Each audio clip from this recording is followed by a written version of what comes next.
ನಮಸ್ಕಾರ ವೀಕ್ಷಕರೇ, Royals Kannada prime ನ್ಯೂಸ್ಗೆ ಸ್ವಾಗತ. ನಾನು ರಕ್ಷಿತಾ. ಮೊದಲಿಗೆ ಹೆಡ್ಲೈನ್ಸ್. ರಾಷ್ಟ್ರೀಯ ಹೆದ್ದಾರಿ 648ರ ಎಸ್ಟಿಆರ್ಆರ್ ರಸ್ತೆ ಅಭಿವೃದ್ಧಿ ಕಾಮಗಾರಿ ಪರಿಶೀಲಿಸಿದ ಕೇಂದ್ರ ಸಚಿವೆ. ಬೆಂಗಳೂರು ಗ್ರಾಮಾಂತರ ಜಿಲ್ಲೆಯ ದೇವನಹಳ್ಳಿ ತಾಲೂಕಿನ ಹೆದ್ದಾರಿ ಪರಿಶೀಲಿಸಿದ ನಿರ್ಮಲಾ ಸೀತಾರಾಮನ್. ಬಿಡದಿ ಟೌನ್ಶಿಪ್ ಸರ್ಕಾರದ ರಿಯಲ್ ಎಸ್ಟೇಟ್ ಯೋಜನೆಯಿಂದ ಕೇಂದ್ರ ಸಚಿವ ಎಚ್.ಡಿ. ಕುಮಾರಸ್ವಾಮಿ. ಭೂಲೂಟಿಕೋರರಿಗೆ ಲಾಭ ಮಾಡಿಕೊಡಲು ಯೋಜನೆ ಸರ್ಕಾರ ಭೂಮಾಫಿಯಾ ಕೈಜೋಡಿಸಿವೆ ಎಂದು ಆರೋಪ.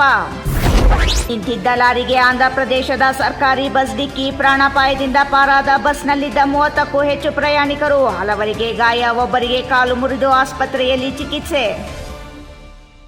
ವಾರ್ತೆಗಳ ವಿವರ. ಬೆಂಗಳೂರು ಗ್ರಾಮಾಂತರ ಜಿಲ್ಲೆಯ ದೇವನಹಳ್ಳಿ ತಾಲೂಕಿನ ರಾಷ್ಟ್ರೀಯ ಹೆದ್ದಾರಿ 648ರಲ್ಲಿ ತಾಲೂಕಿನ ಜಿಲ್ಲಾ ಆಡಳಿತ ಭವನದ ಎದುರು ಎಸ್ಟಿಆರ್ಆರ್ ರಸ್ತೆ ಅಭಿವೃದ್ಧಿ ಕಾಮಗಾರಿಯನ್ನು ಕೇಂದ್ರ ಹಣಕಾಸು ಸಚಿವೆ ನಿರ್ಮಲಾ ಸೀತಾರಾಮನ್ ಅವರು ಭೇಟಿ ನೀಡಿ ಪರಿಶೀಲಿಸಿದರು.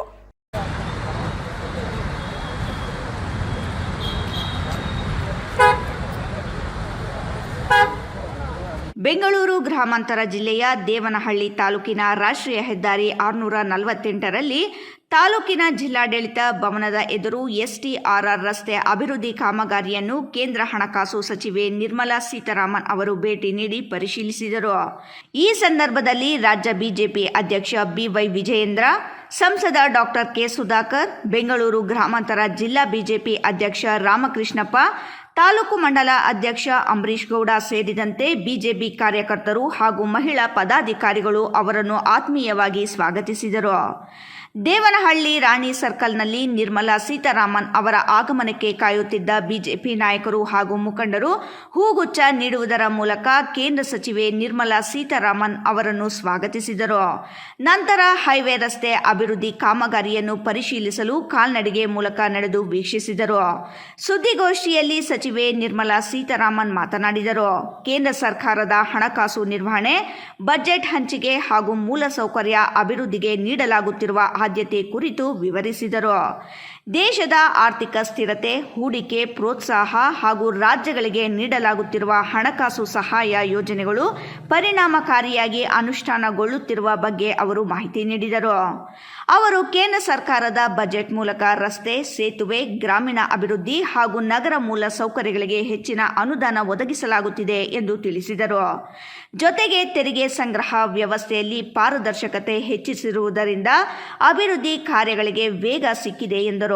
ಈ ಸಂದರ್ಭದಲ್ಲಿ ಕೇಂದ್ರ ಸರ್ಕಾರದ ವಿವಿಧ ಹಣಕಾಸು ಯೋಜನೆಗಳ ಪರಿಣಾಮಕಾರಿ ಅನುಷ್ಠಾನ ಹಾಗೂ ಮುಂದಿನ ಹೂಡಿಕೆ ಅವಕಾಶಗಳ ಕುರಿತು ಸಹ ಅವರು ಸಂಕ್ಷಿಪ್ತವಾಗಿ ವಿವರಿಸಿದರು. ಈ ಕಾರ್ಯಕ್ರಮವು ಸ್ಥಳೀಯ ಮೂಲಸೌಕರ್ಯ ಅಭಿವೃದ್ಧಿ ಪರಿಶೀಲನೆ ಹಾಗೂ ಕೇಂದ್ರ ಹಣಕಾಸು ನೀತಿಗಳ ಪ್ರಗತಿ ಕುರಿತು ಮಹತ್ವದ ಚರ್ಚೆಗೆ ವೇದಿಕೆಯಾಯಿತು.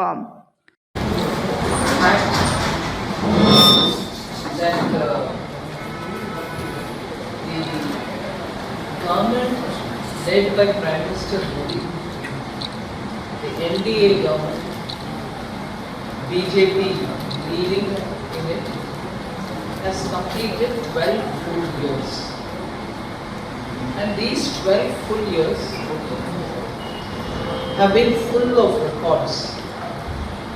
Along with it, Honorable Prime Minister Modi has crossed the highest number of days which our first Prime Minister Pandit Nehruji had 4,398 days. It was what Prime Minister Nehru had achieved. Last Wednesday, by crossing that date, Prime Minister Modi has made 4,398, and now you can keep adding that many number of days. So on Wednesday last week, he had achieved 4,399 days, and therefore he beat the record of Pandit Nehru and has elected Prime Minister.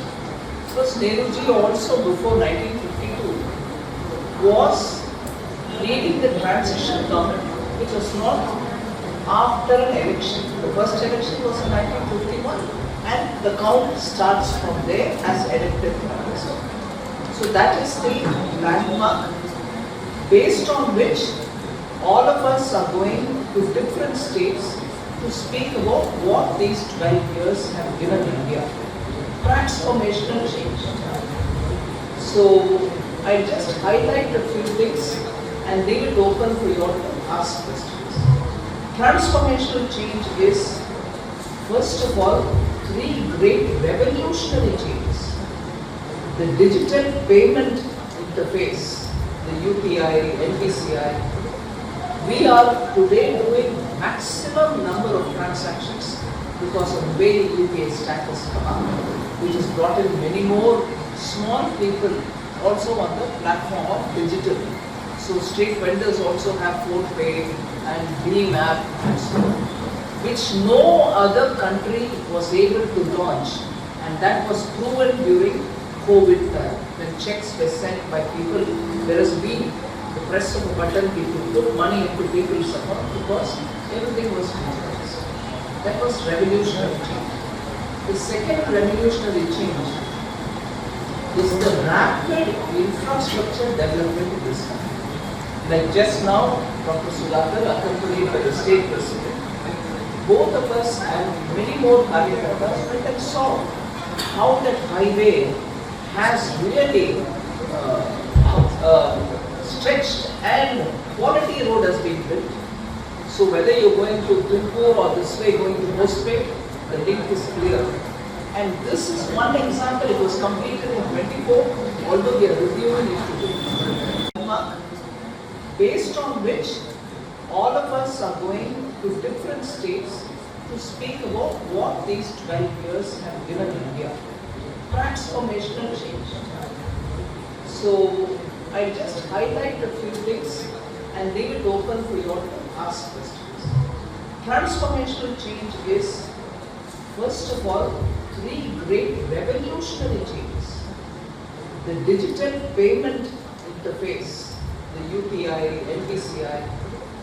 We are today doing maximum number of transactions because of the way UPI stack has come up, which has brought in many more small people also on the platform of digital. So street vendors also have PhonePe and Bheem app and so on, which no other country was able to launch, and that was proven during COVID time when checks were sent by people, whereas we, the press of a button, we could put money into people's account because everything was digitalized. That was revolutionary change. The second revolutionary change is the rapid infrastructure development in this country. Like just now, Dr. Sudhakar, accompanied by the state president, both of us and many more Karyakartas went and saw how that highway has really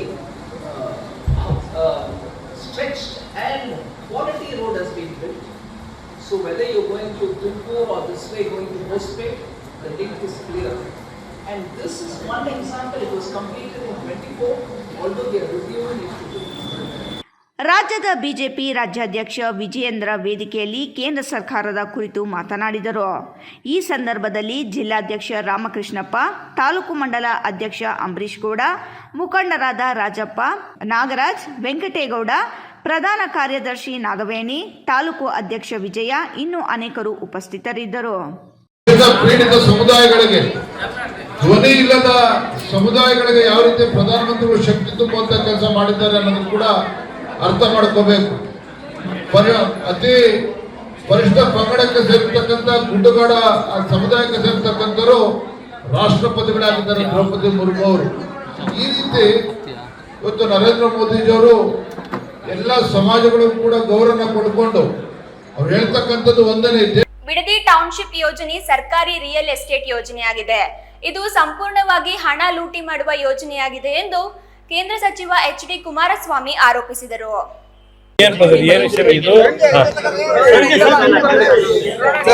ಇವತ್ತಿನ ದಿನ ಮಂಡ್ಯದಲ್ಲಿ ಬೆಂಗಳೂರಿನ ತಮ್ಮ ನಿವಾಸದಲ್ಲಿ ಮಾಧ್ಯಮಗಳು ಕೇಳಿದ ಪ್ರಶ್ನೆಗಳಿಗೆ ಉತ್ತರಿಸಿದ ಕೇಂದ್ರ ಸಚಿವ ಎಚ್.ಡಿ. ಕುಮಾರಸ್ವಾಮಿ, ಬಿಡದಿ ಟೌನ್ಶಿಪ್ ನಾಡಿನ ಹಿತಾಸಕ್ತಿ ಅಡಗಿಲ್ಲ. ಭೂಮಾಫಿಯಾ ಹಾಗೂ ಭೂ ಲೂಟಿಕೋರರಿಗೆ ಲಾಭ ಮಾಡಿಕೊಡಲು ಇದನ್ನು ರೂಪಿಸಲಾಗಿದೆ. ಹೀಗಾಗಿ ಇದನ್ನು ನಾನು ಸರ್ಕಾರಿ ರಿಯಲ್ ಎಸ್ಟೇಟ್ ದಂಧೆ ಎಂದು ಕರೆಯುತ್ತೇನೆ ಎಂದರು. ರಸ್ತೆಗಳಲ್ಲಿ ಮೊಣಕಾಲುದ್ದ ಗುಂಡಿಗಳು ಬಿದ್ದು ವಾಹನ ಸಂಚಾರ ದೊಡ್ಡ ಪ್ರಯಾಸವಾಗಿದೆ. ಅದೇನೋ ಬ್ರ್ಯಾಂಡ್ ಬೆಂಗಳೂರು ಎಂದು ಹೇಳುತ್ತಿದ್ದರಲ್ಲ, ಅದನ್ನು ಮಾಡುವುದು ಬಿಟ್ಟು ಬಿಡದಿ ರೈತರ ಬದುಕಿಗೆ ಬೆಂಕಿ ಹಾಕಲು ಹೊರಟಿದ್ದಾರೆ ಎಂದು ಅವರು ಕಟುವಾಗಿ ಟೀಕಿಸಿದರು. ಬೆಂಗಳೂರು ಅಭಿವೃದ್ಧಿಗೆ ಎಳ್ಳಷ್ಟು ಉಪಯೋಗ ಆಗದ ಈ ಯೋಜನೆಯನ್ನು ತಮ್ಮ ಸ್ವಾರ್ಥಕ್ಕಾಗಿ ರಿಯಲ್ ಎಸ್ಟೇಟ್ ಮಾಫಿಯಾದೊಂದಿಗೆ ಕೈಜೋಡಿಸಿ ರೈತರ ಭೂಮಿಯನ್ನು ಲೂಟಿ ಹೊಡೆಯಲು ಹೊರಟಿದ್ದಾರೆ. ಈ ಹಿನ್ನೆಲೆಯಲ್ಲಿ ತಮ್ಮ ಪಕ್ಷ ರೈತರ ಪರವಾಗಿ ನಿಲ್ಲುತ್ತದೆ, ಅವರ ಜೊತೆ ನಿಂತು ಕಾನೂನು ಹೋರಾಟ ನಡೆಸುತ್ತದೆ. ಈ ಯೋಜನೆ ಕುಮಾರಸ್ವಾಮಿ ಅವರ ಕೂಸು ಎಂದು ಮುಖ್ಯಮಂತ್ರಿ ಸೇರಿದಂತೆ ಇನ್ನೂ ಕೆಲವರು ಹೇಳುತ್ತಿದ್ದಾರೆ. ನಾನು ಚಿಂತನೆ ಮಾಡಿದ್ದು 2006ರಲ್ಲಿ, ಈಗ ನಾವು ಇರುವುದು 2026. 20 ವರ್ಷಗಳಲ್ಲಿ ಎಷ್ಟು ಬದಲಾವಣೆಯಾಗಿದೆ, ಎಷ್ಟೊಂದು ಅಭಿವೃದ್ಧಿಯಾಗಿದೆ. ಇಷ್ಟು ವರ್ಷಗಳಲ್ಲಿ ಏನೆಲ್ಲ ಆಯಿತು ಎನ್ನುವುದನ್ನು ಈ ಸರ್ಕಾರ ಅರ್ಥ ಮಾಡಿಕೊಳ್ಳಬೇಕು. ಯಾವುದೇ ಯೋಜನೆ ಕೈಗೊಳ್ಳುವ ಮೊದಲು ರೈತರ ಒಪ್ಪಿಗೆ ಪಡೆಯಬೇಕು. ಅದನ್ನು ಮಾಡದೆ ಈ ಸರ್ಕಾರ ಸರ್ವಾಧಿಕಾರಿ ಮನೋಭಾವದಿಂದ ರೈತರನ್ನು ಹತ್ತಿಕ್ಕುವ ಕೆಲಸ ಮಾಡುತ್ತಿದೆ ಎಂದು ಅವರು ಆಕ್ರೋಶ ವ್ಯಕ್ತಪಡಿಸಿದರು. ಮೊದಲಿನಿಂದ ಕಾಂಗ್ರೆಸ್ ಸರ್ಕಾರ ಇಂಥದೇ ದಂಧೆಯಲ್ಲಿ ನಿರತವಾಗಿದೆ. ಬೆಂಗಳೂರು ಸುತ್ತಮುತ್ತ ಅರ್ಕಾವತಿ ಬಡಾವಣೆಗೆ ಸುಮಾರು 3,000 ಎಕರೆ ಭೂಮಿಯನ್ನು ನೋಟಿಸ್ ಮಾಡಲಾಗಿತ್ತು. ಆಮೇಲೆ ಅದರಲ್ಲಿ 1,000 ಎಕರೆ ಭೂಮಿಯನ್ನು ಕೈಬಿಡಲಾಯಿತು. ಇವೆಲ್ಲವೂ ಕಣ್ಣ ಮುಂದೆಯೇ ನಡೆದಿವೆ. ಅದರ ತನಿಖೆಗೆ ಕೆಂಪಣ್ಣ ಆಯೋಗ ರಚನೆ ಮಾಡಿದರು. ಆ ವರದಿ ಎಲ್ಲಿ ಕೊಳೆಯುತ್ತಿದೆಯೋ ಗೊತ್ತಿಲ್ಲ ಎಂದು ಅವರು ಹೇಳಿದರು. ಜನರಿಂದ ರೈತರಿಂದ ತೀವ್ರ ವಿರೋಧ ಬಂದ ನಂತರ ಈಗ ಪ್ರಧಾನಿ ನರೇಂದ್ರ ಮೋದಿಯವರೇ ಈ ಯೋಜನೆಯನ್ನು ಮೆಚ್ಚಿಕೊಂಡಿದ್ದಾರೆ ಎಂದು ಹೇಳುತ್ತಿದ್ದಾರೆ. ಆದರೆ ನರೇಂದ್ರ ಮೋದಿ ಅವರು ಟೌನ್ಶಿಪ್ಗಳನ್ನು ಹಾಗೂ ಕೈಗಾರಿಕೆಗಳನ್ನು ಸ್ಥಾಪನೆ ಮಾಡಿದ್ದು ಎಲ್ಲಿ? ಭೂಕಂಪದಿಂದ ಸಂಪೂರ್ಣವಾಗಿ ನಾಶವಾಗಿದ್ದ ಪ್ರದೇಶದಲ್ಲಿ ಅವರು ಇಂತಹ ಯೋಜನೆಗಳನ್ನು ಅನುಷ್ಠಾನಕ್ಕೆ ತಂದರು. ಆದರೆ ಬಿಡದೆಯಲ್ಲಿ ಬೇರೆ ಪರಿಸ್ಥಿತಿ ಇದೆ. ಇಲ್ಲಿ ತೋಟಗಳಿವೆ, ಹೈನುಗಾರಿಕೆ ನಡೆಯುವ ಭೂಮಿ ಇದೆ. ಈ ವಿಚಾರವನ್ನು ಮುಖ್ಯಮಂತ್ರಿಗಳು ಪ್ರಧಾನಿಗಳಿಗೆ ಹೇಳಿದ್ದಾರಾ ಎಂದು ಕೇಂದ್ರ ಸಚಿವರು ಪ್ರಶ್ನಿಸಿದರು. ಪ್ರಧಾನಿಗಳು ಮತ್ತು ಮುಖ್ಯಮಂತ್ರಿಗಳು ಇಬ್ಬರೇ 1-to-1 ಮಾತನಾಡಿದ್ದಾರೆ. ಅವರು ಏನು ಮಾತನಾಡಿದ್ದಾರೆ ಎಂಬುದು ಯಾರಿಗೂ ಗೊತ್ತಿಲ್ಲ. ಆದರೆ ಮುಖ್ಯಮಂತ್ರಿಗಳು ರಾಜ್ಯದ ರೈತರ ಹಿತಬಲಿ ಕೊಡುವುದಕ್ಕೆ ಪ್ರಧಾನಿಗಳ ಹೆಸರನ್ನು ದುರ್ಬಳಕೆ ಮಾಡಿಕೊಳ್ಳುವುದು ಬೇಡ. ಅವರಲ್ಲಿ ಅಧಿಕಾರ ಇದೆ, ಏನು ಬೇಕಾದರೂ ಮಾಡುವ ಉದ್ದಟತನ ವ್ಯಕ್ತಿ ಅವರು ಎಂದು ಸಚಿವರು ತರಾಟೆಗೆ ತೆಗೆದುಕೊಂಡರು. ಟೌನ್ಶಿಪ್ ವಿಷಯದಲ್ಲಿ ರಾಜಕೀಯ ಮಾಡುವ ಉದ್ದೇಶ ನನಗಿಲ್ಲ.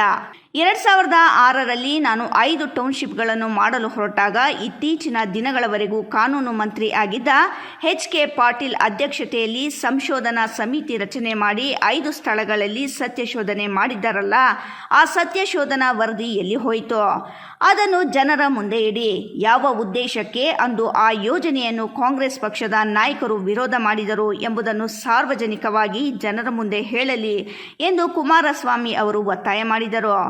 ಕಾನೂನಿನಲ್ಲಿ ಏನು ಹೋರಾಟ ಮಾಡಬೇಕೋ ಮಾಡುತ್ತೇವೆ, ರೈತರಿಗೆ ನ್ಯಾಯ ಕೊಡಿಸುತ್ತೇವೆ. ರೈತರ ಪರ ನಿಲ್ಲುವುದು ಜನಪ್ರತಿನಿಧಿಗಳ ಕರ್ತವ್ಯ. ಆ ಕೆಲಸವನ್ನು ನಾವು ಮಾಡುತ್ತೇವೆ. ಯಾವುದೇ ಕಾರಣಕ್ಕೂ ರೈತರ ಭೂಮಿ ಕೊಳ್ಳೆ ಹೊಡೆಯಲು ಬಿಡುವುದಿಲ್ಲ ಎಂದು ಅವರು ನೇರ ಮಾತುಗಳಲ್ಲಿ ಹೇಳಿದರು. ಸರ್ಕಾರ ಬಂದ ಮೇಲಂತೂ ಪ್ರತಿನಿತ್ಯ ಇವತ್ತು ಯಾವೊಂದು ಮಾದಕ ವಸ್ತುಗಳ ವಿಷಯದಲ್ಲಿ ಅದು ಮುಖ್ಯಮಂತ್ರಿಗಳ ಹಿಂದೆ ಮಾಜಿ ಮುಖ್ಯಮಂತ್ರಿಗಳೇನಿದ್ರು ಅವ್ರ ಜಿಲ್ಲೆಯಲ್ಲೇ ತಯಾರು ಮಾಡ್ತಾ ಇದ್ದಂಥ ವಿಷಯಗಳು ಹೊರಗೆ ಬಂದಂಥದ್ದು. ಅದರ ಜೊತೆಗೆ ನಿರಂತರವಾಗಿ ಬೇರೆ ಬೇರೆ ದೇಶಗಳಿಂದ ರಾಜ್ಯಗಳಿಂದ ಇವತ್ತು ಇದು ಒಂದು ರೀತಿ ಮೇನ್ ಸೆಂಟರ್ ಏನು ಮಾಡ್ಕೊಂಡಿದ್ದಾರೆ ಬೆಂಗಳೂರು ನಗರವನ್ನು. ಇವತ್ತು ಹಲವಾರು ಕುಟುಂಬದ ಯುವಕರು ಇವತ್ತು ಈ ಒಂದು ದಂಧೆಯಲ್ಲಿ ಅತ್ಯಂತ ಕುಟುಂಬಗಳ ಒಂದು ಕೆಟ್ಟ ಪರಿಸ್ಥಿತಿಗೆ ಬರ್ತಕ್ಕಂಥದ್ದೇನಿದೆ. ನಾನು ಈಗಿನ ಗೃಹ ಸಚಿವರಿಗೆ ಹೇಳ್ತಕ್ಕಂಥದ್ದು, ಸ್ವಲ್ಪ ನಿಮ್ಮ ಟೀಕೆ ಮಾಡ್ತಕ್ಕಂಥದ್ದು ವಿರೋಧ ಪಕ್ಷಗಳನ್ನು, ಕೇಂದ್ರ ಸರ್ಕಾರನ ಟೀಕೆ ಮಾಡೋದು ಮತ್ತು ನಮ್ಮಗಳನ್ನು ಟೀಕೆ ಮಾಡಿ ತೊಂದರೆ ಇಲ್ಲ, ಏನು ಬೇಕಾದ್ರೂ ಟೀಕೆ ಮಾಡಿ.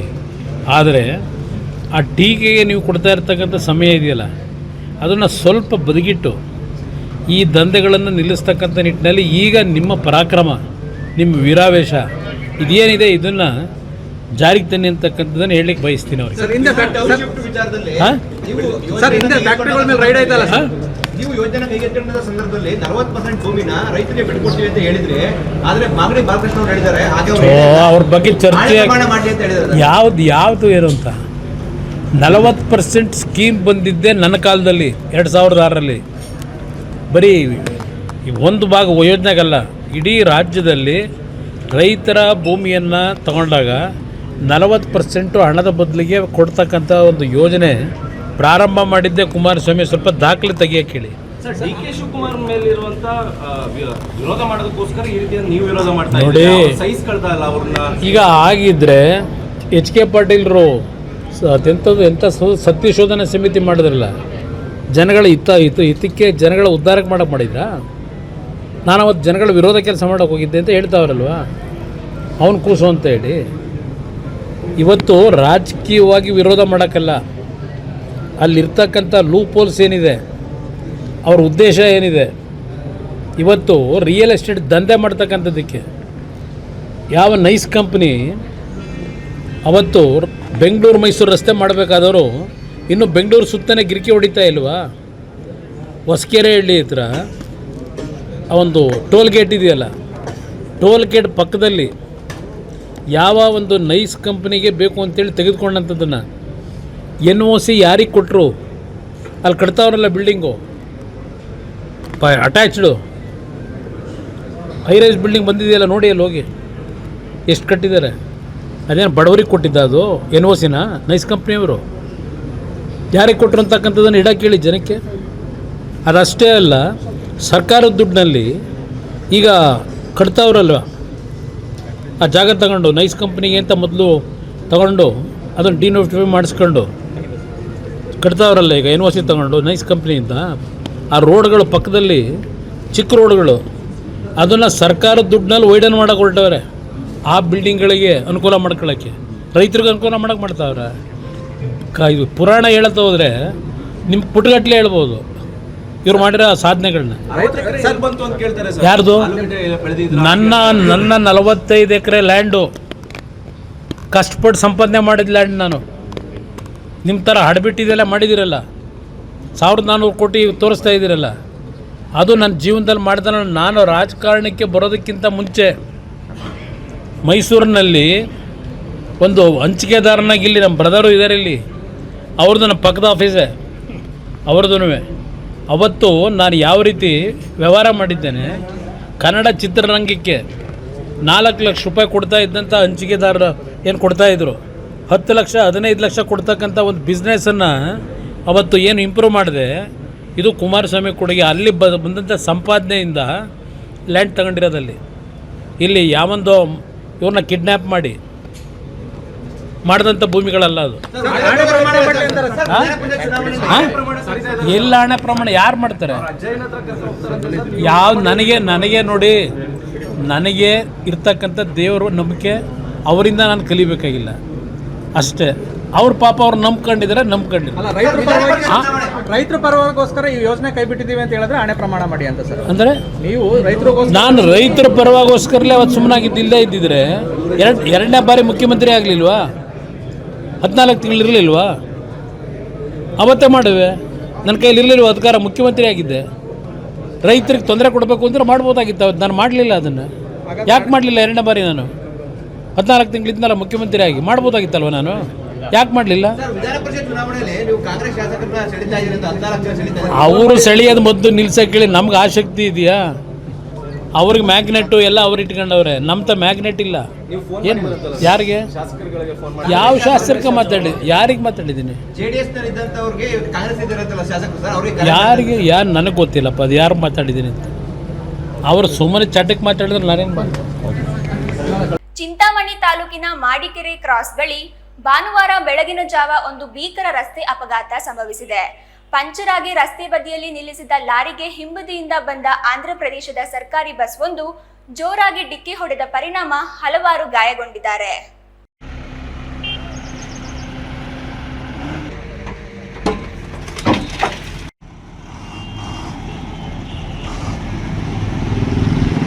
ಚಿಂತಾಮಣಿ ತಾಲೂಕಿನ ಮಾಡಿಕೆರೆ ಕ್ರಾಸ್ ಬಳಿ ಭಾನುವಾರ ಬೆಳಗಿನ ಜಾವ ಒಂದು ಭೀಕರ ರಸ್ತೆ ಅಪಘಾತ ಸಂಭವಿಸಿದೆ.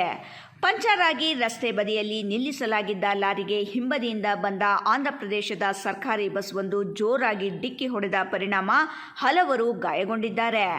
ಬೆಳಗಿನ ಜಾವ 4 ಗಂಟೆ ಸಮಯದಲ್ಲಿ ಪಂಚರ್ ಆಗಿ ರಸ್ತೆ ಬದಿ ನಿಲ್ಲಿಸಿ ಲಾರಿಯ ಚಕ್ರವನ್ನು ಬದಲಾಯಿಸುವ ವೇಳೆ ಹಿಂಬದಿಯಿಂದ ಬಂದ ಮದನಪಲ್ಲಿಯಿಂದ ಬೆಂಗಳೂರು ಕಡೆಗೆ ಹೋಗುತ್ತಿದ್ದ ಆಂಧ್ರಪ್ರದೇಶದ ಸರ್ಕಾರಿ ಬಸ್ ಹಿಂಬದಿಯಿಂದ ಡಿಕ್ಕಿ ಹೊಡೆದಿದ್ದು, ಡಿಕ್ಕಿಯ ರಭಸಕ್ಕೆ ಆಂಧ್ರಪ್ರದೇಶದ ರಸ್ತೆ ಸಾರಿಗೆ ಸಂಸ್ಥೆಗೆ ಸೇರಿದ ಬಸ್ಸಿನ ಎಡಭಾಗ ಸಂಪೂರ್ಣ ನಜ್ಜುಗುಜ್ಜಾಗಿದೆ.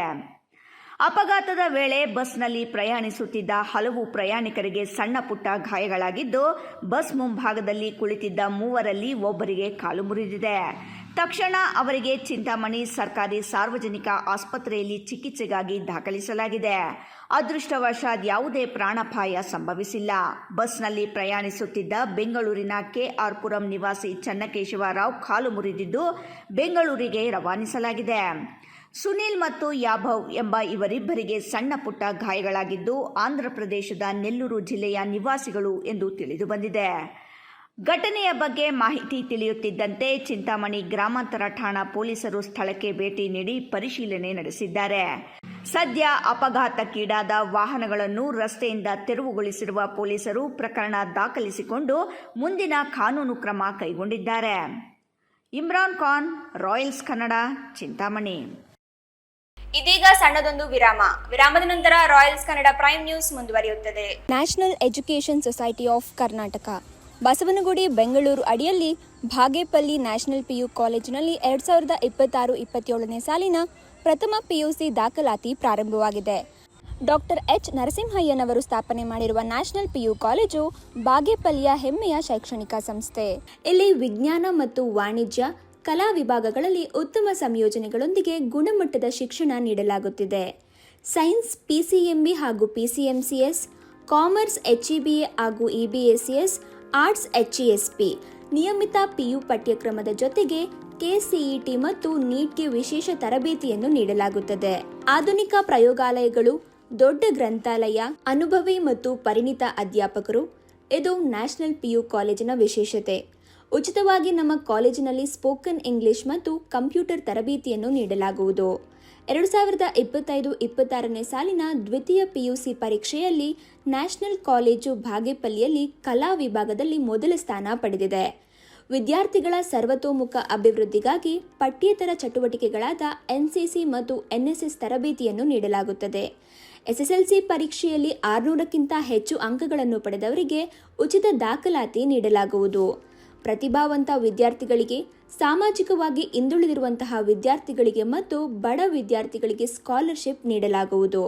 ನಿಮ್ಮ ಮಗುವಿನ ಭವಿಷ್ಯವನ್ನು ಉಜ್ವಲಗೊಳಿಸಲು ಇಂದೇ ದಾಖಲಾಗಿ. ಸಂಪರ್ಕಿಸಿ ಪ್ರಾಂಶುಪಾಲರು doctor Venkata Shivareddy B. Mobile ಸಂಖ್ಯೆ 98870308. ಮತ್ತೊಂದು ಸಂಖ್ಯೆ 9480115846. ವಿರಾಮದ ನಂತರ ರಾಯಲ್ಸ್ ಕನ್ನಡ ಪ್ರೈಮ್ ನ್ಯೂಸ್ಗೆ ಸ್ವಾಗತ. ಕೃಷಿ ಹೊಂಡಗಳು ಮೃತ್ಯುಕೂಪಗಳಾಗಿ ಪರಿಣಮಿಸಿದ್ದು ಗ್ರಾಮೀಣ ಪ್ರದೇಶದಲ್ಲಿ ಮಕ್ಕಳ ಜೀವ ತೆಗೆಯಲು ಬಾಯಿ ತೆರೆದು ನಿಂತಿವೆ. ಪದೇ ಪದೇ ಕೃಷಿ ಹೊಂಡದಲ್ಲಿ ದುರಂತಗಳು ಸಂಭವಿಸುತ್ತಿದ್ದರೂ ಅಮಾಯಕ ಜೀವಗಳನ್ನು ಉಳಿಸುವ ನಿಟ್ಟಿನಲ್ಲಿ ಸರ್ಕಾರಗಳು ಯಾವುದೇ ಕ್ರಮ ಕೈಗೊಳ್ಳದಿರುವುದು ಮತ್ತಷ್ಟು ದುರಂತಗಳು ಮುಂದುವರಿಯಲು ಕಾರಣವಾಗಿದೆ. ಕೃಷಿ ಹೊಂಡಗಳು ಮೃತ್ಯುಕೂಪಗಳಾಗಿ ಪರಿಣಮಿಸಿದ್ದು ಗ್ರಾಮೀಣ ಪ್ರದೇಶದಲ್ಲಿ ಮಕ್ಕಳ ಜೀವ ತೆಗೆಯಲು ಬಾಯಿ ತೆರೆದು ನಿಂತಂತಿವೆ. ಪದೇ ಪದೇ ಕೃಷಿ ಹೊಂಡದಲ್ಲಿ ದುರಂತಗಳು ಸಂಭವಿಸುತ್ತಿದ್ದರೂ ಅಮಾಯಕ ಜೀವಗಳನ್ನು ಉಳಿಸುವ ನಿಟ್ಟಿನಲ್ಲಿ ಸರ್ಕಾರಗಳು ಯಾವುದೇ ಕ್ರಮ ಕೈಗೊಳ್ಳದಿರುವುದು ಮತ್ತಷ್ಟು ದುರಂತಗಳು ಮುಂದುವರಿಯಲು ಕಾರಣವಾಗಿದೆ. ದೊಡ್ಡಬಳ್ಳಾಪುರ ತಾಲೂಕಿನ ತೊಗರಿಘಟ್ಟ ಗ್ರಾಮದಲ್ಲಿ ಶನಿವಾರ ಕೃಷಿ ಹೊಂಡಕ್ಕೆ ಬಿದ್ದು 2 ಮಕ್ಕಳು ಮೃತಪಟ್ಟಿದ್ದಾರೆ. ತೊಗರಿಘಟ್ಟ ಗ್ರಾಮದ ಸವಿತಾ ಮುನಿರಾಜು ದಂಪತಿ ಪುತ್ರಿ 11 ವರ್ಷದ ದಕ್ಷ ಮತ್ತು ಆಶಾ, ಪ್ರದೀಪ್ ದಂಪತಿಯ ಪುತ್ರ 4 ವರ್ಷದ ಧನುಷ್ ಮೃತ ಬಾಲಕನಾಗಿದ್ದಾರೆ. ಗುರುಮೂರ್ತಿ ಎಂಬುವರ ಜಮೀನಿನಲ್ಲಿ ಆಟವಾಡಲು ತೆರಳಿದ್ದ ವೇಳೆ ಕೃಷಿ ಹೊಂಡದಲ್ಲಿ ಮುಳುಗಿ ಮೃತಪಟ್ಟಿದ್ದಾರೆ. ಕೃಷಿ ಹೊಂಡದ ಸುತ್ತ ಸುರಕ್ಷತಾ ಬೇಲಿ ನಿರ್ಮಿಸದೇ ಇರುವ ಕುರಿತು ಗುರುಮೂರ್ತಿ ವಿರುದ್ಧ ಪ್ರಕರಣ ದಾಖಲಿಸಿಕೊಳ್ಳಲಾಗಿದೆ ಎಂದು ಗ್ರಾಮಾಂತರ ಠಾಣಾ ಇನ್ಸ್ಪೆಕ್ಟರ್ MB ನವೀನ್ ಕುಮಾರ್ ತಿಳಿಸಿದ್ದಾರೆ. ಈ ಕುರಿತು ಡಿವೈಎಸ್ಪಿ ಪಾಂಡುರಂಗ ಮಾತನಾಡಿ, ಕೃಷಿ ಹೊಂಡಗಳ ಮಾಲೀಕರು ಕೂಡಲೇ ತಂತಿ ಬೇಲಿ ಅಳವಡಿಸಿಕೊಳ್ಳುವಂತೆ ಮನವಿ ಮಾಡಿದ್ದಾರೆ. ಇಲ್ಲವಾದರೆ ಅವಘಡಕ್ಕೆ ಕೃಷಿ ಹೊಂಡಗಳ ಮಾಲೀಕರೇ ಜವಾಬ್ದಾರರಾಗುತ್ತಾರೆ ಎಂದು ಕಟ್ಟುನಿಟ್ಟಿನ ಎಚ್ಚರಿಕೆ ನೀಡಿದ್ದಾರೆ. ಇದೇ ವೇಳೆ ಪೊಲೀಸ್ ಠಾಣಾಧಿಕಾರಿ ಮತ್ತು ಬೀಟ್ ಸಿಬ್ಬಂದಿ ತಮ್ಮ ವ್ಯಾಪ್ತಿಯಲ್ಲಿನ ಕೃಷಿ ಹೊಂಡಗಳ ಮಾಹಿತಿ ಸಂಗ್ರಹಿಸಿ ತಂತಿ ಬೇಲಿ ಅಳವಡಿಸಿ ಮಕ್ಕಳು, ಜಾನುವಾರುಗಳು, ವೃದ್ಧರು ಕೃಷಿ ಹೊಂಡಗಳ ಬಳಿ ತೆರಳದಂತೆ ಮುಂಜಾಗ್ರತೆ ವಹಿಸಲು ಸೂಚನೆ ನೀಡಬೇಕು ಎಂದು ಹೇಳಿದರು. ಮೂಲಕ ಸಾರ್ವಜನಿಕರಲ್ಲಿ ವಿನಂತಿಸಿಕೊಳ್ಳುವುದೇನೆಂದರೆ, ಇತ್ತೀಚೆಗೆ ಬೆಂಗಳೂರು ಗ್ರಾಮೀಣ ಭಾಗದಲ್ಲಿ ಮಳೆ ಹೆಚ್ಚಾಗಿ ಬೀಳ್ತಾ ಇದೆ. ದೊಡ್ಡಬಳ್ಳಾಪುರದಲ್ಲೂ ಸಹ ಮಳೆ ಬಿದ್ದಿದ್ದರಿಂದ ಎಲ್ಲ ಕೃಷಿ ಹೊಂಡಗಳು ತುಂಬಿದ್ದಾವೆ. ಅದಕ್ಕೆ ಮುಂಜಾಗ್ರತಾ ಕ್ರಮವಾಗಿ ಫೆನ್ಸಿಂಗು ಅದು ಇದು ಯಾವುದೇ ಇಲ್ಲ.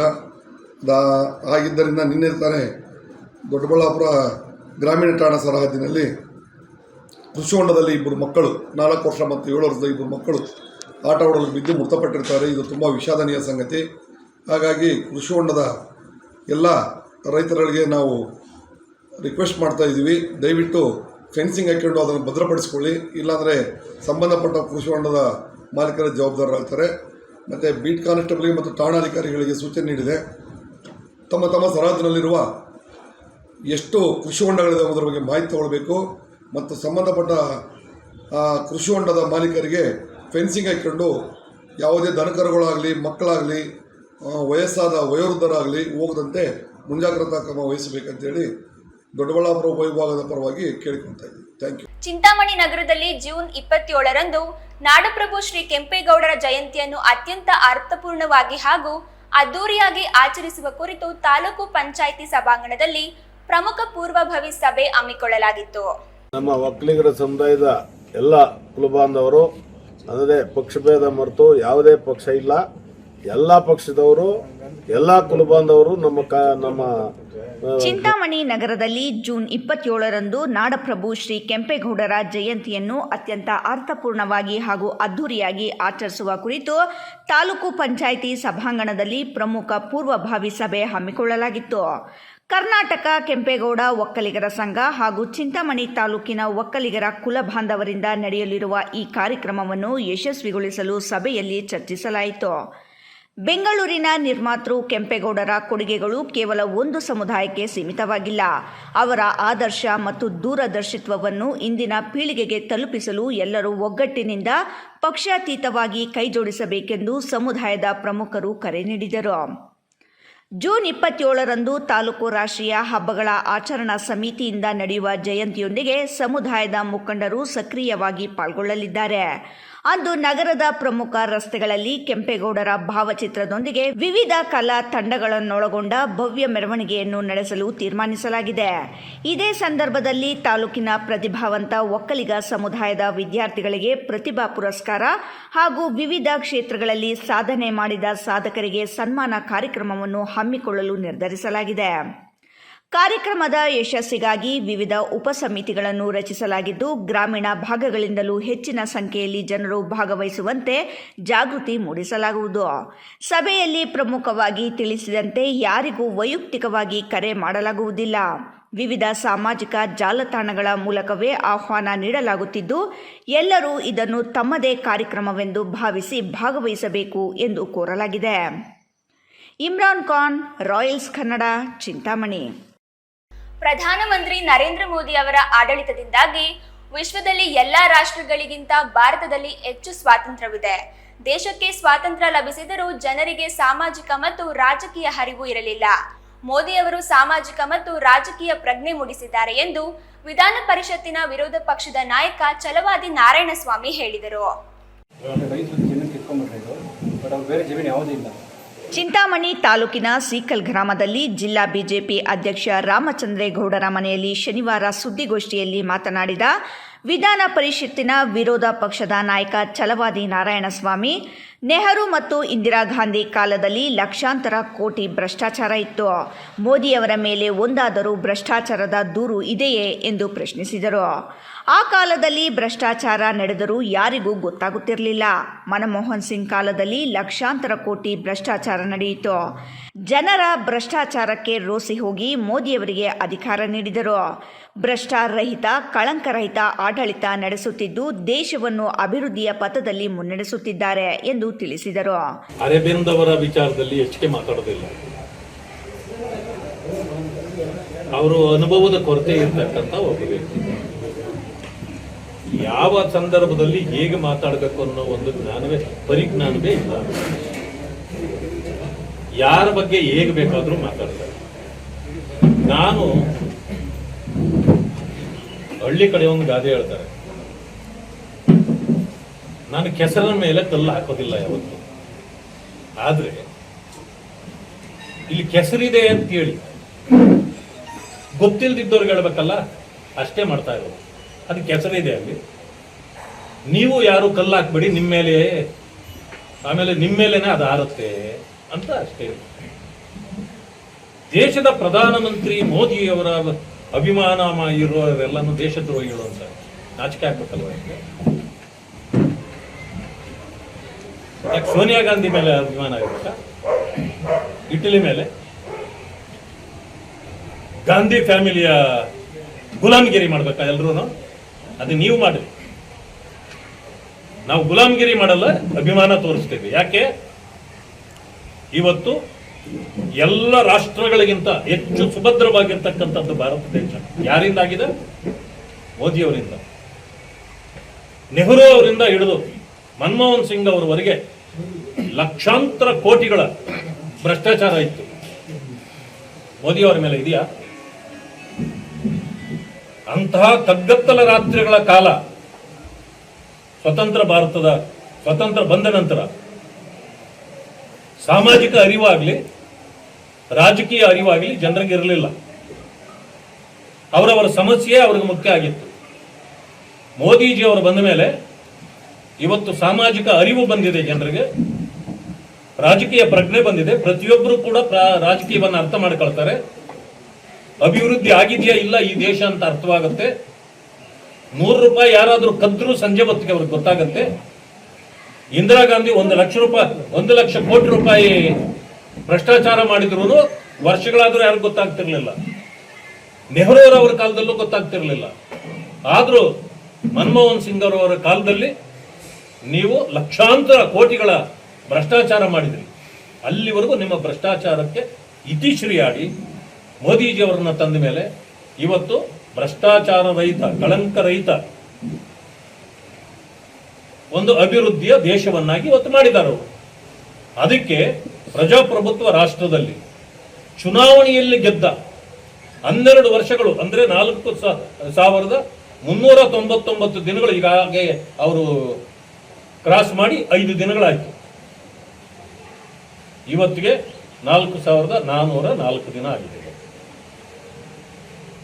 ಅದೇ ರೀತಿ ಪ್ರಜಾಪ್ರಭುತ್ವ ವ್ಯವಸ್ಥೆಯಲ್ಲಿ ಗೆದ್ದು ಈ ದೇಶ ಆಡಳಿತ ಮಾಡಿದ ನೆಹರೂರವರು 4,398 ದಿನ ಇದ್ದರು. ಇಂದಿರಾ ಗಾಂಧಿ ಅಧಿಕಾರ ಉಳಿಸಿಕೊಳ್ಳಲು ಸಂವಿಧಾನವನ್ನೇ ಬದಿಗಿಟ್ಟು ತುರ್ತು ಪರಿಸ್ಥಿತಿ ಜಾರಿಗೊಳಿಸಿದ್ದರು. ಭ್ರಷ್ಟಾಚಾರಕ್ಕೆ ಒತ್ತು ಕೊಟ್ಟು ವಿರೋಧ ಪಕ್ಷದ ನಾಯಕರನ್ನೆಲ್ಲ ಜೈಲಿಗೆ ಅಟ್ಟಿ 2 ವರ್ಷಗಳ ಕಾಲ ಆಡಳಿತ ನಡೆಸಿದರು. ಆದರೆ ಇಂದು ಮೋದಿಯವರ ಆಡಳಿತದಲ್ಲಿ ದೇಶ ಮತ್ತು ನಾಯಕತ್ವ ಸುಭದ್ರವಾಗಿದೆ. ಅದನ್ನು ಸಹಿಸಲಾಗದ ಕಾಂಗ್ರೆಸ್ ನಾಯಕರು ಏನೇನೋ ಮಾತನಾಡುತ್ತಾರೆ ಎಂದು ವ್ಯಂಗ್ಯವಾಡಿದರು. ರಾಜ್ಯದಲ್ಲಿ ರೈತರ ಸಮಸ್ಯೆ ಕೇಳುವವರಿಲ್ಲ. ಅಧಿಕಾರಕ್ಕಾಗಿ ಲೂಟಿಗಾಗಿ ಹೊಡೆದಾಡುತ್ತಿದ್ದಾರೆ. ಕೃಷ್ಣ ಬೈರೇಗೌಡ ಬಿಡಿಎ, ಕೆಎಚ್ ಮುನಿಯಪ್ಪ ಆಹಾರ ಖಾತೆ ಬೇಡ, ಸಮಾಜ ಕಲ್ಯಾಣ ಕೃಷ್ಣ ಬೈರೇಗೌಡ ಬಿಡಿಎ, ಕೆಎಚ್ ಮುನಿಯಪ್ಪ ಆಹಾರ ಖಾತೆ ಬೇಡ, ಸಮಾಜ ಕಲ್ಯಾಣ ಇಲಾಖೆ ಬೇಕು ಎಂದು ಕೇಳುತ್ತಿದ್ದಾರೆ. ಜನರ ಸಮಸ್ಯೆಗೆ ಜನಪರವಾಗಿ ಕೆಲಸ ಮಾಡಲು ಮಂತ್ರಿಗಳಾಗುತ್ತಿಲ್ಲ, ಲೂಟಿಗಾಗಿ ಮಂತ್ರಿಗಳಾಗುತ್ತಿದ್ದಾರೆ. ಇದೊಂದು ಲೂಟಿ ಸರ್ಕಾರ ಎಂದು ಆರೋಪಿಸಿದರು. ಮಂತ್ರಿ ಪ್ರಿಯಾಂಕಾ ಖರ್ಗೆಗೆ ಪರಿಶಿಷ್ಟ ಜಾತಿ ವರ್ಗಗಳ ಸಮಸ್ಯೆ ಅವರ ಜೀವನವೇ ಗೊತ್ತಿಲ್ಲ. ಆ ಜನಾಂಗಗಳ ಅಭಿವೃದ್ಧಿಗೆ ಕೆಲಸವೇ ಮಾಡುತ್ತಿಲ್ಲ. ಪ್ರತಿನಿತ್ಯ ಆರ್ಎಸ್ಎಸ್ ಎಂದು ಹೇಳಿಕೊಂಡು ತಿರುಗಾಡುತ್ತಿದ್ದಾರೆ. ದಲಿತರ ಯೋಗಕ್ಷೇಮ ನೋಡಲು ಮಂತ್ರಿ ಮಾಡಿದರೆ ಆರ್ಎಸ್ಎಸ್ ಬಗ್ಗೆ ಹೇಳಿಕೆಗಳನ್ನು ನೀಡುತ್ತಾ ಪ್ರಚಾರ ಪಡೆಯುತ್ತಿದ್ದಾರೆ ಎಂದು ಖಂಡಿಸಿದರು. ಇಮ್ರಾನ್ ಖಾನ್, ರಾಯಲ್ಸ್ ಕನ್ನಡ, ಚಿಂತಾಮಣಿ. ಇದೀಗ ಸಣ್ಣದೊಂದು ವಿರಾಮದ ನಂತರ ರಾಯಲ್ಸ್ ಕನ್ನಡ ಪ್ರೈಮ್ ನ್ಯೂಸ್ ಮುಂದುವರಿಯುತ್ತದೆ. ನಮಸ್ತೆ Chikkaballapur. Sai Kiran auto engineering works ನಮ್ಮಲ್ಲಿ ಎಲ್ಲ ತರಹದ ಡೀಸೆಲ್ ಆ್ಯಂಡ್ ಪೆಟ್ರೋಲ್ ಇಂಜಿನ್ ಹಾಗೂ ಹೆಡ್ ಆ್ಯಂಡ್ ಟರ್ಬೋ ರಿಪೇರಿ ಮಾಡಿಕೊಡಲಾಗುತ್ತದೆ. ಇಷ್ಟೇ ಅಲ್ಲದೆ crank shaft grinding, head valve seating, head surfacing, connecting, rod bushing cutting, crank shaft crack checking, engine reboring service ಮಾಡಿಕೊಡಲಾಗುವುದು. ನೀವು ಬೈಕ್ ಖರೀದಿಸುವ ಪ್ಲಾನ್ ಮಾಡಿದ್ದೀರಾ? ಅದು ಏಕೋ ಫ್ರೆಂಡ್ಲಿ ಗಾಡಿಯಾಗಿರಬೇಕಾ? ಹಾಗಾದರೆ ನಿಮಗಿದು good news. Just 39,000 rupees pay ಮಾಡಿ ಎಲೆಕ್ಟ್ರಿಕ್ ಬೈಕ್ ನಿಮ್ಮನೆಗೆ ತಗೊಂಡು ಹೋಗಿ. ಈ ಬೈಕ್ಗೆ ಯಾವುದೇ RTO ರಿಜಿಸ್ಟ್ರೇಷನ್ ಆಗಲಿ, ಡ್ರೈವಿಂಗ್ ಲೈಸೆನ್ಸ್ ಆಗಲಿ ಬೇಕಾಗಿಲ್ಲ. ಮತ್ತು ನಮ್ಮ EV ಬೈಕಲ್ಲಿ MCB ಲಾಕ್ ಸಿಸ್ಟಮ್ ಇರುವ ಕಾರಣ ಕಳುವಾಗುವ ಭಯ ಬೇಕಿಲ್ಲ. ಫ್ರೆಂಡ್ಸ್, ಮತ್ತೇಕ್ ತಡ, ಈಗಲೇ ಭೇಟಿ ಮಾಡಿ Sai Kiran auto engineering works, bypass ರಸ್ತೆ, ವಾಪಸಂದ್ರ ಫ್ಲೈಓವರ್ ಹತ್ತಿರ, ಚಿಕ್ಕಬಳ್ಳಾಪುರ. Mobile number 9449265814. ಮತ್ತೊಂದು ನಂಬರ್ 9845190234. ವಿರಾಮದ ನಂತರ ರಾಯಲ್ಸ್ ಕನ್ನಡ ಪ್ರೈಮ್ ನ್ಯೂಸ್ಗೆ ಮತ್ತೆ ಸ್ವಾಗತ. ಶಿಡ್ಲಘಟ್ಟ ನಗರದ ನ್ಯಾಯಾಲಯದಲ್ಲಿ ಪ್ರಕರಣಗಳ ಸಂಖ್ಯೆ ಹೆಚ್ಚಿರುವುದರಿಂದ ವಾರದಲ್ಲಿ 3 ದಿನಗಳ ಕಾಲ ಅಪರ ಜಿಲ್ಲಾ ನ್ಯಾಯಾಲಯವನ್ನ ಶಿಡ್ಲಘಟ್ಟದಲ್ಲಿ ಮಧ್ಯಂತರವಾಗಿ ನ್ಯಾಯಪೀಠಾಸನ ಕಾರ್ಯನಿರ್ವಹಿಸುವಂತೆ ಮಾಡಿಕೊಡುವುದಾಗಿ ಉಚ್ಚ ನ್ಯಾಯಾಲಯ ಚಿಕ್ಕಬಳ್ಳಾಪುರ ಆಡಳಿತಾತ್ಮಕ ನ್ಯಾಯಾಧೀಶ ಪಂಚಾಟೆ ಸಂಜೀವಕುಮಾರ್ ಹೇಳಿದರು. ಶಿಡ್ಲಘಟ್ಟ ನಗರದ ನ್ಯಾಯಾಲಯದ ಆವರಣದಲ್ಲಿ ಭಾನುವಾರ ಗಿಡಗಳನ್ನು ನೆಟ್ಟು ಈ ಸೇವಾ ಕೇಂದ್ರ ಮತ್ತು ಅಂಚ ಕಚೇರಿಯನ್ನು ಉದ್ಘಾಟಿಸಿ ಅವರು ಮಾತನಾಡಿದ ಚಿಕ್ಕಬಳ್ಳಾಪುರ ಆಡಳಿತಾತ್ಮಕ ನ್ಯಾಯಾಧೀಶ ಹಂಚಾಟೆ ಸಂಜೀವಕುಮಾರ್, ಪ್ರಕರಣಗಳ ಸಂಖ್ಯೆ ಹೆಚ್ಚಾದಾಗ ವಕೀಲರು ಚಿಂತಾಮಣಿಗೆ ಹೋಗಿ ಬರಲು ತೊಂದರೆಯಾಗುವುದರಿಂದ ಇಲ್ಲಿಯೇ ನ್ಯಾಯಪೀಠಾಸನ ಬಂದಾಗ ಅನುಕೂಲವಾಗುತ್ತದೆ. ನ್ಯಾಯಾಲಯದ ಆವರಣದಲ್ಲಿ ಈ ಸೇವಾ ಕೇಂದ್ರಗಳನ್ನು ಸ್ಥಾಪಿಸುವ ಮುಖ್ಯ ಉದ್ದೇಶವೆಂದರೆ ವಕೀಲರಿಗೆ ಮತ್ತು ದಾವೆದಾರರಿಗೆ ಡಿಜಿಟಲ್ ತಂತ್ರಜ್ಞಾನದ ಮೂಲಕ ನ್ಯಾಯಾಲಯದ ಸೇವೆಗಳನ್ನು ಸುಲಭವಾಗಿ, ಪಾರದರ್ಶಕವಾಗಿ ಮತ್ತು ವೇಗವಾಗಿ ಒದಗಿಸುವುದಾಗಿದೆ. ಇದು ಎಲ್ಲರಿಗೂ ನ್ಯಾಯ ಲಭ್ಯವಾಗುವಂತೆ ಮಾಡುವ ಈ ಕೋರ್ಟ್ಸ್ ಯೋಜನೆಯ ಒಂದು ಪ್ರಮುಖ ಭಾಗವಾಗಿದೆ. ಇದನ್ನು ಸದುಪಯೋಗಪಡಿಸಿಕೊಳ್ಳಿ ಎಂದರು. ಗಿಡಗಳು ನಮ್ಮ ಜೀವನದ ಆಧಾರವಾಗಿವೆ. ಗಿಡ ನೆಡುವುದರಿಂದ ಪರಿಸರ ಸಂರಕ್ಷಣೆ, ಶುದ್ಧ ಗಾಳಿ, ಮಳೆ ಹೆಚ್ಚಳ ಹಾಗೂ ಭೂಮಿಯ ಸಮತೋಲನ ಕಾಪಾಡಲು ಸಾಧ್ಯವಾಗುತ್ತದೆ. ಇಂದು ನಾವು ನೆಡುವ ಒಂದು ಗಿಡ ಭವಿಷ್ಯದ ಪೀಳಿಗೆಗೆ ಅಮೂಲ್ಯವಾದ ಕೊಡುಗೆಯಾಗುತ್ತದೆ. ಪ್ರತಿಯೊಬ್ಬರೂ ಗಿಡಗಳನ್ನು ನೆಡುವುದರ ಜೊತೆಗೆ ಅವುಗಳನ್ನು ಸಂರಕ್ಷಿಸುವ ಜವಾಬ್ದಾರಿಯನ್ನು ಸಹ ವಹಿಸಬೇಕು. ಹಸಿರು ಪರಿಸರ ನಿರ್ಮಾಣವು ನಮ್ಮೆಲ್ಲರ ಕರ್ತವ್ಯವಾಗಿದೆ. ಮಿಯಾವಾಕಿ ಪದ್ಧತಿಯ ಮೂಲಕ ಗಿಡಗಳನ್ನು ನೆಡುವುದರಿಂದ ಕಡಿಮೆ ಜಾಗದಲ್ಲಿ ದಟ್ಟವಾದ ಅರಣ್ಯವನ್ನು ನಿರ್ಮಿಸಬಹುದು.